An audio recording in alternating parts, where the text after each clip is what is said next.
Serves on the Armed Services Committee.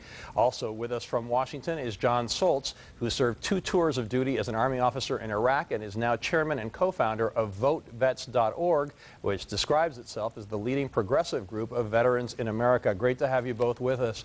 Congressman, I want to start with Secretary Shinseki. He told Congress, "I just don't think you would allow this to happen," talking about the shutdown. And we just saw the numbers of veterans and dependents who might not get checks on November 1st if the shutdown goes on. The numbers are pretty staggering. Why weren't all these veterans, all their survivors, all their dependents taken care of before the shutdown started? Couldn't do it. You have to pass a piece of legislation that appropriates the money, and we couldn't get that legislation done without the extraordinary ransom that was being demanded by the Republicans. They wanted to completely eviscerate, repeal the Affordable Health Care Act, which is intended to provide health insurance for 40 million Americans. We wouldn't do that, and we had it right for this great crisis. It's a great tragedy, it's a shame, and all of us should be ashamed of what has happened here, not only for the veterans, but all across this nation. In my own district, this Saturday, we have what we call the Veterans Stand Down, an opportunity for the community to come together to help the homeless veterans in our community. They needed a $10,000 check from the Department of Labor. They didn't get it.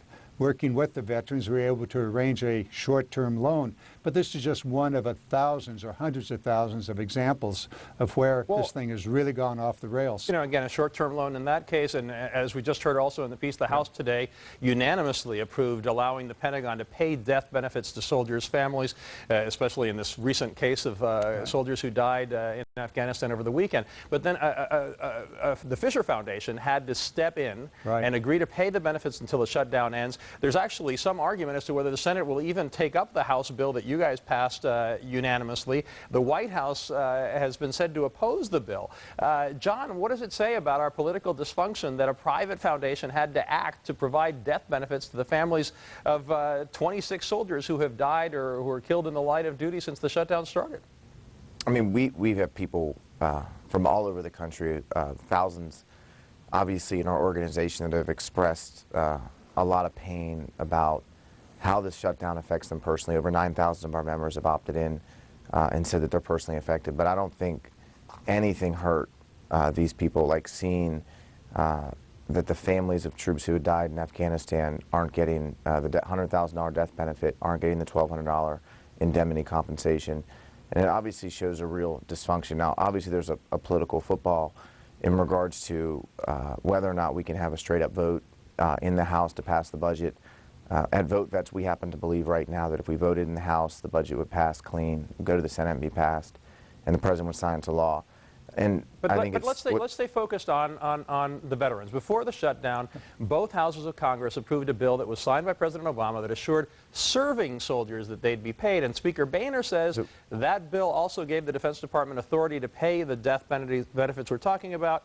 But according to a senior military official, this is a quote here, "The fact that the House is developing new legislation on this matter shows Congress fully understands that DOD does not have the legal authority to provide these death benefits." Secretary Hagel is outraged and disgusted by the situation, but the law is clear. Who's right, John? Are the soldiers' families? The President is right. And look, my organization doesn't always support the President. We opposed him on Syria. The issue with veterans, if you look at our organization, veterans are affected by the entire federal budget. You know, what General Shinseki is talking about today is very different than what Secretary Hagel is talking about.